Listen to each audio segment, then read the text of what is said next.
જય જોહાર, જય આદિવાસી. આપણે પૂરા થવાના છે. તમામને હું વિનંતી કરું છું, ખૂબ મોટી સંખ્યાની અંદર આવેલા છે. આપણે એકતા બતાવેલી છે અને જન સમર્થન પણ બતાવ્યું છે. આપણે ટૂંક સમયની અંદર રેલી સ્વરૂપે આપણે જવાના છે. હવે પછી આપણા આદિવાસી લડાયક નેતા કહી શકીએ, ચેતરભાઈના ખૂબ નજીકના કહી શકીએ, જાબાજ નેતા એવા આનંદભાઈ પટેલને હું વિનંતી કરું છું કે તેઓ પોતાનું વક્તવ્ય રજૂ કરે. આનંદભાઈ.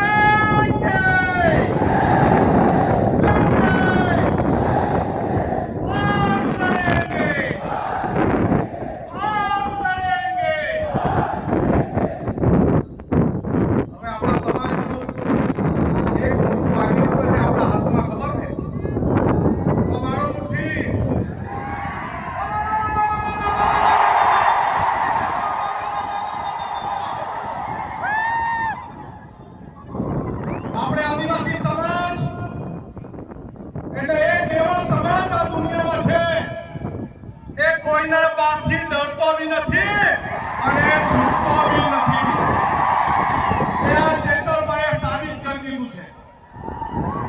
આ ચોર, લુચ્ચા, બેરા, મૂંગા, ભાજપિયા એને કહી દે ચેતર વસાવા એકલો નથી, આ કરોડો આદિવાસી એની સાથે છે.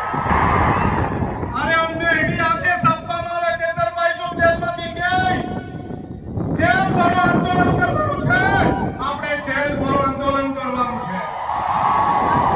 અરે ગુજરાતમાં એવી કોઈ જેલ નહીં મળે જે 1 કરોડ આદિવાસીને જેલમાં મૂકી આપે. અરે અમારે પોલીસને કહેવાનું છે, આદિવાસી સમાજને મૂળિયા કરવાનું બંધ કર. આ આદિવાસી સમાજ આ દુનિયાનો વાઘ છે અને વાઘ રહેશે. હવે પછી છે ને લાફાવાડી કરવાની જરૂર નથી. અરે ભગાવો વાળું કરવાનું શરૂઆત કરવાની છે. મારા ગામમાં ભાજપીઓ નહીં જોઈએ, ચલો ભગો. અરે જંગલ ખાતાવાળાને બધું માખી આવી ગયેલી હોય ને, અમારા વિસ્તારમાં પ્લાન્ટેશન નથી કરવા દેતા. આવીને બતાવજો અમારા વિસ્તારમાં. અરે આદિવાસી સમાજ એક દિવસ ડેરીમાં દૂધ ભરવાનું બંધ કરે ને તો આ બધા ભાજપિયાને ચા પીવાની બી નહીં મળે. અરે આદિવાસી સમાજ પોતાના વિસ્તારમાં પડેલું વરસાદનું પાણી રોકી દે ને તો ધોવાના બી ફાફા થઈ જાય. આપણે એક રહેવાનું છે.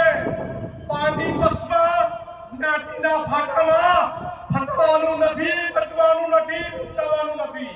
આપણે બોર્ડર લેસ બનવાનું છે. દરેક ભારતીય આદિવાસી એક થવાનું છે. મારો વિસ્તાર તારો વિસ્તાર નહીં. જ્યાં પણ કોઈને તકલીફ પડે, મહારાષ્ટ્રમાં નદીભાઈને તકલીફ પડે તો આપણે સૌએ ત્યાં જઈને એને સહકાર આપવાનો.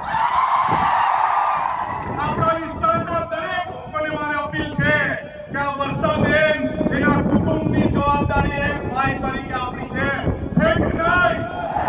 છે કે નહીં? અને પોલીસવાળા અહીંના પોલીસવાળાને કહેવા માંગુ છું, તમારામાં તાકાત હોય ને આવનારા દિવસોમાં જેલ પર આંદોલન કરવાના, ત્યારે અમને અટકાવજો. અમે લડવા તૈયાર છે. અમે લડવા બી તૈયાર છે, મરવા બી તૈયાર છે, પણ છૂટવા તૈયાર નથી. આપણે કદી ઝૂક્યા નથી અને ઝૂકશું પણ